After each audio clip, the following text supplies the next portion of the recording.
Hello అండి, అందరికీ నమస్తే. Welcome back to Mini's magic kitchen. ఈరోజు మనం దాబా స్టైల్లో కాష్యూ పన్నీర్ని ఇంట్లోనే ఎలా చేసుకోవాలో చూపించబోతున్నానండి.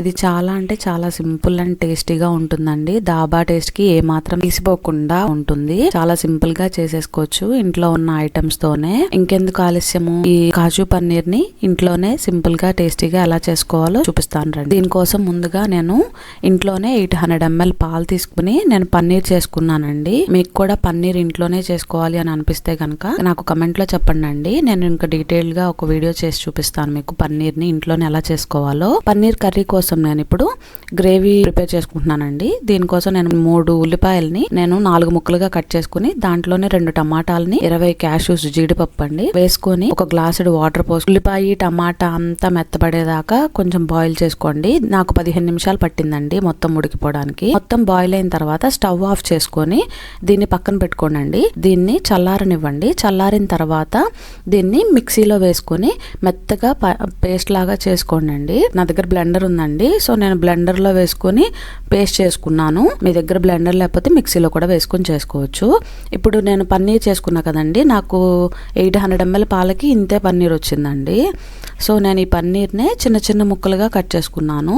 సో నాకు ప్రతి ముద్దకి కూడా పన్నీర్ వస్తుంది అన్న ఇదితో చిన్నగా కట్ చేశానండి. మీరు షాప్ లో కొనుక్కున్న పన్నీర్ తెచ్చుకున్నట్లయితే కనుక కొంచెం పెద్ద ముక్కలుగా కూడా కట్ చేసుకోవచ్చు.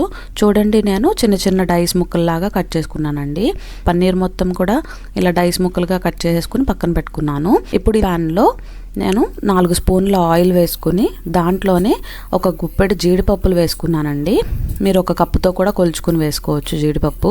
మీకు జీడిపప్పు ఎక్కువగా కావాలి అనుకుంటే ఇంకా ఎక్కువ వేసుకోవచ్చు అండి. వీటిల్ని ఇలాగా గోల్డెన్ కలర్ వచ్చేలాగా ఫ్రై చేసుకుని మీడియం ఫ్లేమ్లోనే ఫ్రై చేసుకోండి అండి, లేకపోతే జీడిపప్పు మాడిపోతాయి. ఇట్లా ఫ్రై చేసుకుని పక్కన పెట్టుకుని దీంట్లోనే నేను పన్నీర్ని కూడా ఫ్రై చేసుకుంటున్నానండి. ఇట్లా ఫ్రై చేయడం వల్ల పన్నీరు ముక్క అనేది మొత్తం పొడి పొడిగా అయిపోకుండా పన్నీర్ ముక్కగానే ఉంటుందండి.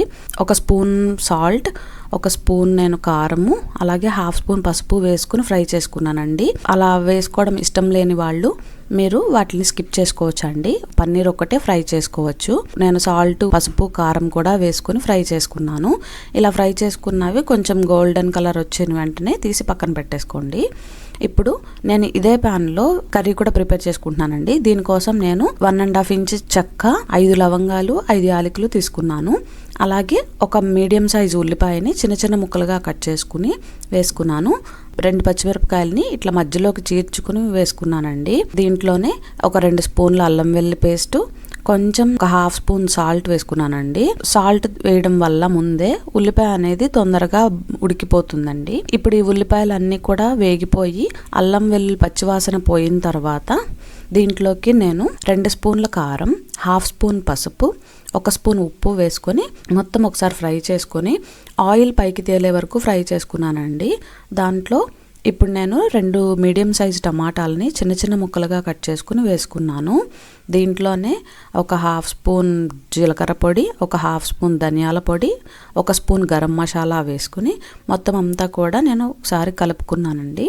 చూడండి, మీకు వీడియోలో చూపించినట్లుగా మొత్తం కలుపుకొని కొంచెం ఆయిల్ వదులుతుంది, ఆయిల్ సపరేట్ అవుతుంది అని అనిపించినప్పుడు మనం ముందుగా పేస్ట్ చేసి పక్కన పెట్టుకున్నాం కదండి, ఆ పేస్ట్ మొత్తం దీంట్లో వేసేసుకుని మొత్తం ఒకసారి కలుపుకోవాలండి. మొత్తం ఒకసారి కలుపుకున్నాక దీన్ని కొంచెం బాయిల్ అవ్వనివ్వండి అండి. ఒకసారి ఉడికిన తర్వాత ఇప్పుడు ఈ స్టేజ్లోనే మీరు సాల్ట్ అనేది చెక్ చేసుకోనండి. సాల్ట్, కారము సరిపోయిందా లేదా అనేది. ఒకవేళ మీకు సాల్ట్ సరిపోకపోతే కొంచెం ఉప్పు యాడ్ చేసుకోండి. ఈ స్టేజ్లోనే యాడ్ చేసుకుని మొత్తం ఒకసారి కలుపుకున్నాక మూత పెట్టుకుని దీన్ని ఉడకనివ్వండి. మనం వేసుకున్న క్యాష్యూ పేస్ట్ ఉంది కదండి, దాంట్లో ఉన్న వాటర్ అంతా పోయి ఆయిల్ సపరేట్ అయ్యేదాకా ఫ్రై చేసుకోండి. వన్స్ ఆయిల్ సపరేట్ అవ్వడం కొంచెం స్టార్ట్ అవుతుంది అని అన్నప్పుడు దీంట్లోనే ఒక 1/2 స్పూన్ కసూరి మేతిని మనం ముందుగా ఫ్రై చేసి పక్కన పెట్టుకున్న పన్నీర్ అండ్ క్యాష్యూని కూడా దీంట్లో వేసుకొని మొత్తం బాయిల్ అవ్వనివ్వండి. పన్నీరు మనం వేసిన మసాలాలన్నీ కూడా పన్నీర్ పీల్చుకునే వరకు ఉంచండి. అలాగే మనం క్యాష్యూ కూడా ఫ్రై చేసుకున్నాం కదండి, అది దీంట్లో కొంచెం సాఫ్ట్ అయ్యేలాగా ఫ్రై చేసుకోండి. వన్స్ మొత్తం ఫ్రై అయిపోయి ఆయిల్ అంతా సపరేట్ అవుతుంది అని అనుకున్నప్పుడు దీంట్లో నేను హాఫ్ స్పూన్ గరం మసాలా పొడి, అలాగే మనం ముందుగా కట్ చేసి పెట్టుకున్న కొత్తిమీర యాడ్ చేసుకొని మొత్తం అంతా కలుపుకొని సర్వ్ చేసుకోండి. అంతే, ఎంతో రుచికరమైన ధాబా స్టైల్లో క్యాష్యూ పన్నీర్ రెడీ అయిపోయిందండి. చూడండి ఎంత కలర్ఫుల్గా టేస్టీగా ఉందండి. మీరు దీన్ని రోటీలోకి, చపాతీలోకి, పలావ్లోకి వేసుకొని తినొచ్చండి. చాలా అంటే చాలా బాగుంటుంది. ఒకసారి మీరు కూడా ట్రై చేసి చూడండి. ఎలా వచ్చిందో మాకు కమెంట్స్లో చెప్పండి. ఈ వీడియో కనుక మీకు నచ్చినట్లయితే మీ ఫ్రెండ్స్ అండ్ ఫ్యామిలీతో కూడా షేర్ చేసుకోండి. Thank you for watching our video.